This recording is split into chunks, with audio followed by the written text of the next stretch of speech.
I had gone to get my shoes cleaned when I was in university. And the guy cleaning my shoes told me, "Hey, madam, you're shaking quite a lot." And I thought to myself, if he's concerned, maybe I should be concerned.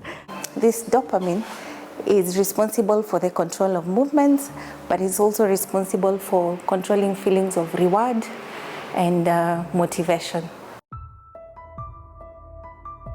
It begins slowly, perhaps with a tremor in the hand, a slight stiffness in the limbs, or a shuffle in the walk. To many, these signs might seem small, almost invisible, but for thousands of Kenyans, they are the early whispers of a progressive condition that quietly alters every corner of daily life: Parkinson's disease. Often misunderstood and frequently misdiagnosed, is more than just an illness of the elderly. It's a neurological disorder that affects movement, speech, and independence. In this episode, we uncover the reality of living with Parkinson's. We meet Nduta, a young lady dealing with Parkinson's, and Dr. Lillian, who gives us the medical facts. We also explore the challenges in diagnosis, access to care, and the growing need for awareness in a health system still learning how to support those with neurodegenerative diseases. This is a story of resilience, science, and the silent fight against time.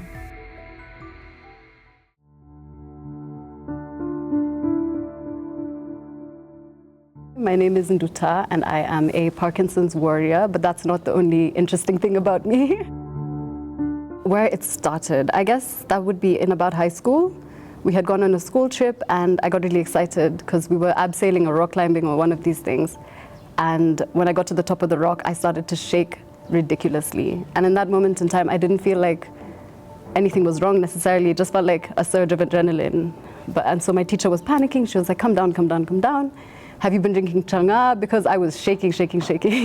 And she was like, "I'm going to tell your dad," because my dad was a teacher at the school as well. She was so concerned, so concerned. But when I came down, I didn't feel like I wasn't in control. My body was fine. It sort of subsided. But what I didn't realize at that time was that there was a trauma that had settled in and was slowly becoming bigger and bigger. My name is Dr. Lillian Kadievi Mgodo. I'm a family medicine physician at Mpisha Hospital. I'm stationed at the Spring Valley Medical Center. Simply put, Parkinson's disease is it's a movement disorder, and we call it a movement disorder because the symptoms are predominantly movement. But specifically, it is a neurodegenerative disorder, meaning that patients with Parkinson's disease have progressive, irreversible destruction of their nerve cells in the brain that are responsible for producing a chemical called dopamine. And this dopamine is responsible for the control of movements, but is also responsible for controlling feelings of reward and motivation. Dopamine is a chemical messenger in the brain that plays a crucial role.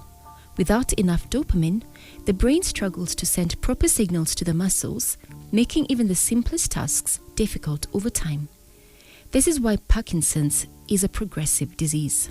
So interestingly, young onset or early onset or juvenile onset Parkinson's disease is not as aggressive as when you get it when you're older. It is a lot more slow in the progression. So I don't know if I should say I'm blessed in that way. That's just how it worked out for me. The destruction continues to happen over time. It's cumulative, there's no going back. Yes, and this destruction happens over a course of years, months. Every patient's journey is really unique. Parkinson's disease is underdiagnosed in Kenya due to low awareness, limited access to specialists, and frequent misdiagnosis. Looking at the world over, it's estimated that about 10 million people are living with Parkinson's disease. And it's been postulated that this number is likely to double in the coming years because people are living longer as opposed to the previous years. I haven't come across specific data that looks at Kenya, and that in itself, it tells us that there's really a lack of awareness in as far as Parkinson's disease and other neurodegenerative conditions are concerned. Over time, Duta's symptoms worsened, prompting her to seek answers from different sources. 2 years after the initial incident during abseiling, another event occurred that made her finally pay attention. So fast forward to a couple of years after that, I had gone to get my shoes cleaned when I was in university. And the guy cleaning my shoes told me, "Hey, madam, you're shaking quite a lot." And I thought to myself, if he's concerned, maybe I should be concerned. So we went to hospital, did EEG, ECG, blood tests, kidney tests, thyroid function, metals, everything, and nothing was showing up. I was pretty young. I was probably about 17 or 18 by this point. And nobody would assume at all that it was going to be Parkinson's at that age. So in the past, we used to think that Parkinson's disease is a disease for the older generation. In fact, until I think about the 90s, people used to consider it's just old age. But now we are seeing Parkinson's disease being diagnosed very early. I think our youngest patient right now in Kenya was diagnosed at 34 years. The exact cause of Parkinson's disease is still a mystery, but certain risk factors make it more likely. So we've already mentioned a few. Age is one of them. So people over 60 years are at risk of Parkinson's disease. Gender, it mostly affects the male more than it affects the female. And also a family history of Parkinson's disease or any other neurodegenerative conditions, Alzheimer's disease, dementia. So if you have a family history of those diseases, you're also at risk of getting Parkinson's disease. Environmental factors have also been implicated. Long-term exposure to pesticides has been implicated as a risk factor also for Parkinson's disease. Ideally, sometimes they say genetics, but I'm the first in my family to have this. What I'm beginning to understand, and I'm not a professional, this is just based off of my own experience, which is probably not even accurate for the rest of the populace, but I would say emotional factors definitely, environmental factors definitely, and I don't know, stress, life, I don't know what to call it, yeah. Parkinson's symptoms do not come all at once, and they don't look the same for everyone. They should not, however, be ignored. When we're talking about the symptoms of Parkinson's disease, I'd like you to think about two patients on a cruise ship, all of them heading probably to Europe, but each one of them is docking at a different spot. So the journey of Parkinsonism is different for every patient.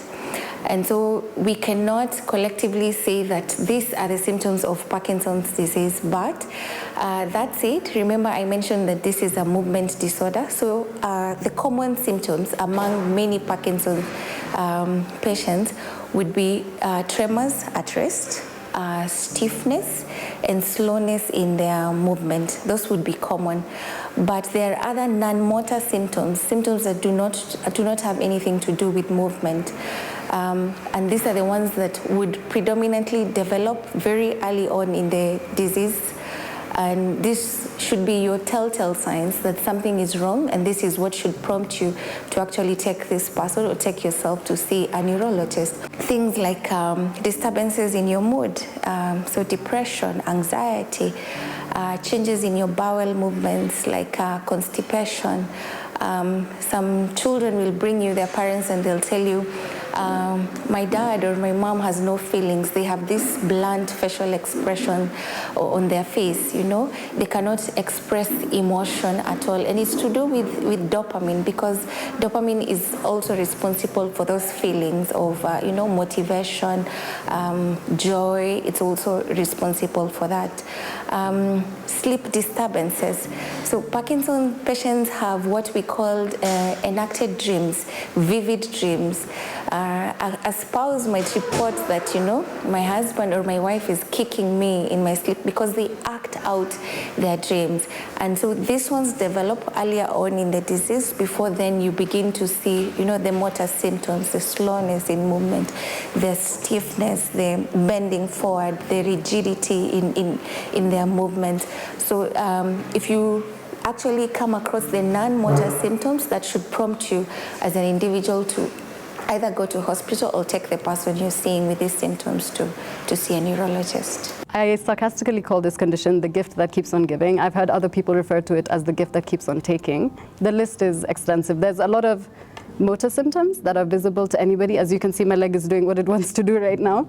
But there's also a lot of non-motor symptoms that are associated with this as well. Isolation is one. Yeah, the gift that keeps on giving. One of the other symptoms I would like to discuss is physical body weakness. And it might sound like a joke, but if you find you can't stand up from a chair, like you can't, like this part of your body doesn't allow you. My cousin and I would make jokes all the time. Even in a car, we'd be driving and he takes a corner, or the driver takes a corner, and I will literally flop over like a noodle. It's ridiculous. So if you find body weakness, just see a professional. Duta underwent several tests, scans, blood work, evaluations, but despite it all, doctors couldn't pinpoint the exact cause of her steadily worsening symptoms. The truth would eventually come to light, something she initially struggled to accept. It happened in 2022, which is 3 years ago, and I was 30. They said, you know, maybe it's this causing that, let's do this test, blah, blah, blah, but nothing was conclusive at that time. So fast forward to a couple of years after that, around COVID time, it had just become so difficult to do daily tasks, and that was a major cause for concern. So I had gone and done a CT scan, but still it wasn't showing anything. My uncle, who's a doctor in the States, had, you know, tried to convince me to get a diagnosis just to understand what's going on. He had obviously seen this before, but he didn't want to tell me because he didn't know how I would receive the news, right? A lot of things were happening around that time. So all these things combined ultimately led to the culmination of getting the diagnosis of Parkinson's, not from one doctor, but from around 5 in different areas of the world. I rejected it.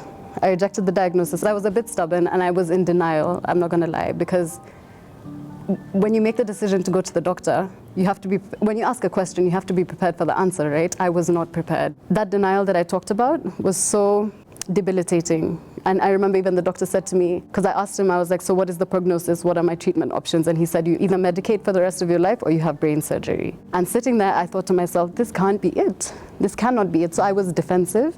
But over time, I came to realize that it's not a death sentence. There's no test to diagnose Parkinson's disease, and so it's a clinical diagnosis. So you will go and see your physician, and then based on your history and your physical examination, they would be able to determine whether this is Parkinson's disease or not. In Parkinson's disease, the motor symptoms in the initial stages would be one-sided, and then over the years, the symptoms can then move to involve the other side. But remember, there are other neurodegenerative symptoms like multiple sclerosis, Alzheimer's, dementia that can also present with similar symptoms. So the reason a doctor might send you, say, to do an MRI or other lab tests is really to establish that you do not have these other diseases and that your symptoms are predominantly because of Parkinson's disease. But then if you have a typical patient that presents with a triad in the movement disorders, so the slowness, the rigidity, and the resting tremors, it is almost easy for the physician to then say with certainty that this is Parkinson's disease. Coming up after the break. You know, speaking of rural areas, I think as it is now, Kenya has probably just 18 neurologists, a majority of which are in Nairobi. I think just 3 in Mombasa, probably 2 in Kisumu. I think at some point I had really isolated because it was just easier to be in my own space, doing my own things, not having to lean on anybody. And a couple of my friends did call me out and they were like, what's going on, etc., etc. But I've always found people who are able to look past, people who are able to accept me for more than this condition, because I am more than this condition. It's not a defining factor of my life. It's a fact that I have to deal with almost every moment of every day, but it's not who I am. With the diagnosis finally in hand, Duta's world shifted. Parkinson's disease, a name she had heard but never imagined would become part of her story. Now faced with a condition that has no cure, she had to make a choice, retreat or rise. After the break, we follow her journey of acceptance, the daily battles, and the strength it takes to keep moving forward one step at a time. We shall also get a chance to speak to Dr. Lillian one-on-one. And now for a short healthcare tip. Regular physical activity like walking, stretching, or dancing can help improve balance, mobility, and mood in people living with Parkinson's.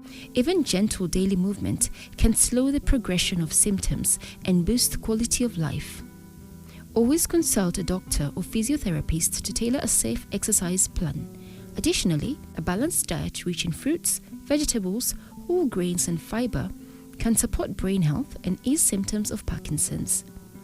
Staying hydrated and managing protein intake may also help medications work better.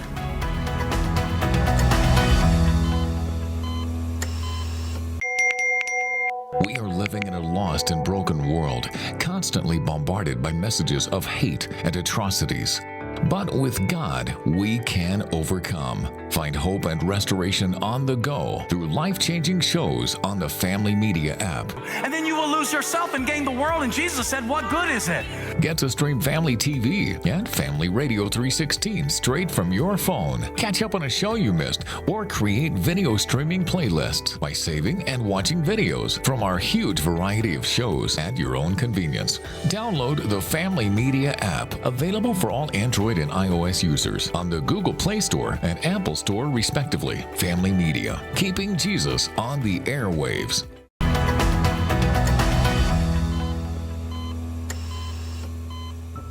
Welcome back. Before the break, we saw Nduta's long journey to a diagnosis, Parkinson's disease.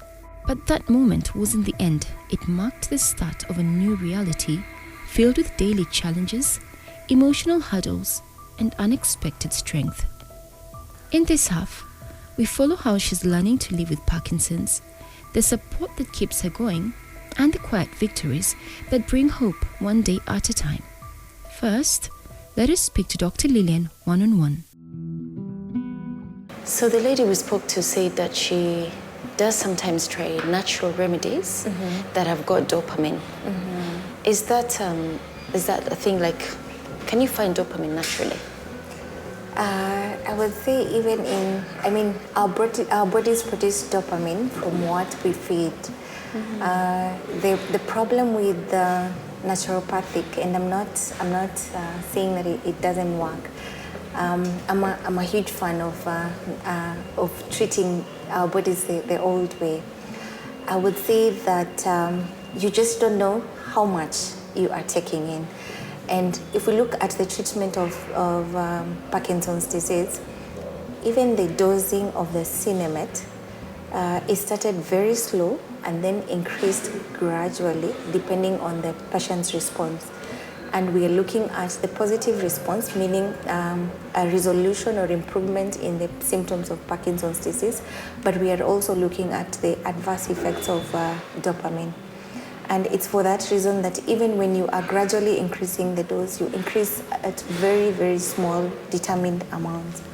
So the problem with the natural way of doing it is you may not know how much you are taking it. Is it too much? Is it too little? That would be the problem. But I understand there's a lot of science also. There's a lot of research going on in terms of the naturopathic way of treating not only Parkinson's disease, but many of the other neurodegenerative diseases. So we are hoping that we will have a breakthrough because of just how badly this condition affects the quality of life of those who are affected. And is there stigma around the condition? There's a lot of stigma around Parkinson's disease. The natural way to respond to people who we consider socially awkward is to keep them indoors, to hide them from the rest of the world. Remember that they are also struggling with what is going on with them. Some of them may not understand what's going on with them. So on their own, they're already isolating, but then we stigmatize their symptoms and also decide to keep them in the shadows, which in my opinion just worsens the condition of that patient. Yeah. And is there any support from the government in terms of maybe even the health insurance or just raising awareness? Do these patients have support in our country? So just the other day when we were marking World Parkinson's Day, we had lots of non-governmental organizations in partnership with the Parkinson's Association of Kenya come out to raise awareness on what Parkinsonism is. But then we are looking at a situation where the government, for instance, has health insurance that supports the care of the geriatric population, which contributes largely to the number of patients that are affected with Parkinson's disease. These are not a working population in most cases, as opposed to, say, young onset Parkinson's disease. It's a working person who eventually may stop working as the disease progresses. A single tablet of Cinemate costs between 80 and 100 shillings as a single tablet. And a patient may require up to 3-4 doses because dopamine is very quickly destroyed by the body. So every 3-4 hours, you may need to dose them. So think of a patient, say, that's using 5 tablets a day. So that's 500 shillings for someone that is not working. So we are hoping and we are urging the government to come out and just even offer this medication at either a subsidized rate or offer it for free for the geriatric populations who may not be able to afford. So I can imagine in like rural areas, probably some people even go undiagnosed because maybe they don't even know what it is. Yeah. And, speaking of rural areas, I think as it is now, Kenya has probably just 18 neurologists, a majority of which are in Nairobi. I think just 3 in Mombasa, probably 2 in Kisumu. So think of all the other areas we haven't mentioned. Think of a small village in Idaho, way in Kakamega, How does this person access a neurologist? Do they have to travel all the way to Nairobi? And if we're talking about 10 million people being served, like Kenya, 50 million people being served by 18 neurologists. So I think even in as far as supporting physicians who are interested to pursue neurology, as it is, I think you have to leave the country, go study neurology outside of the country, and then come back to Kenya and serve. And even when you come to serve, you're probably in a private facility. What happens to those who cannot access private care because of limitations of cost or distance, like the person in Kakamega, for example? Also just empowerment of medical officers, clinical officers who are deep in the villages so that they are able to at least make a diagnosis clinically and then manage simply and refer the most complicated or those who are not responding to treatment then to the neurologist. I think that will go a long way in helping these patients. Absolutely. Parkinson's disease does impact mental health. Mental and emotional support are just as vital as physical treatment in helping patients live with the disease. I think at some point I had really isolated because it was just easier to be in my own space, doing my own things, not having to lean on anybody. And a couple of my friends did call me out and they were like, what's going on, etc., etc. But I've always found people who are able to look past, people who are able to accept me for more than this condition, because I am more than this condition. It's not a defining factor of my life. It's a fact that I have to deal with almost every moment of every day, but it's not who I am. There are patients whose symptoms is just that really slowness in processing information that is given to them. Think of a 50-year-old guy with advanced Parkinson's disease trying to get on a matatu here in Kenya. Mzee harakisha, that would be like, and if you can't do that, they leave you. We forget that, we may not know what they are going through. And so what happens to the patients is that they isolate by themselves. They isolate because they don't want to be asked questions, they don't want to be judged, they don't want to feel like a bother. Some of them may not even mention these symptoms to their family. And then there is a caregiver who's just tired, does not understand what dad or mom is going through. And so they're just tired of their slowness, of their forgetfulness, of how they're not able to take care of themselves. I would say when we're managing them, we should consider the whole picture. Once I accepted that, accepted myself, accepted that this is where I am right now, not to say this is where I'll be forever, life became a bit easier. Yeah, and I find support everywhere that I go, from random people, from my friends, from family. There's a lot of support. Now, how is Parkinson's managed, and is there any way to prevent it? The neurons that are responsible for producing this chemical called dopamine are destroyed. So to treat, you need to replace dopamine. And so we give a synthetic form of dopamine. But other than that, it's important to understand that because Parkinson's disease is affecting many systems, you may require additional treatment. For example, if you're presenting with a mood disorder like depression, you might need meds to address that. If we give you dopamine, some patients develop adverse effects as a result of dopamine. We need to give you drugs to counter those adverse effects.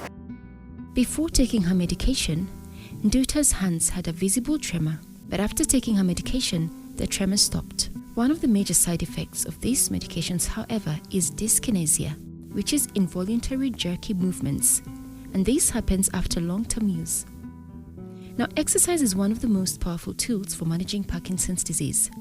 While it's not a cure, regular physical activity can improve mobility, balance, flexibility, and even mood.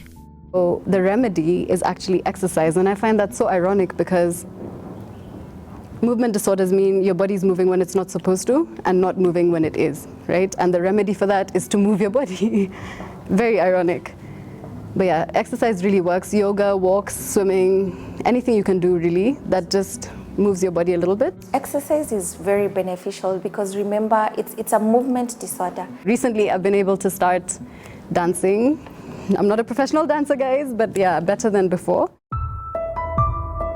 Treating Parkinson's can be expensive, especially over the long term. Depending on your dosage, and I've heard there's people who are up to 18 pills a day.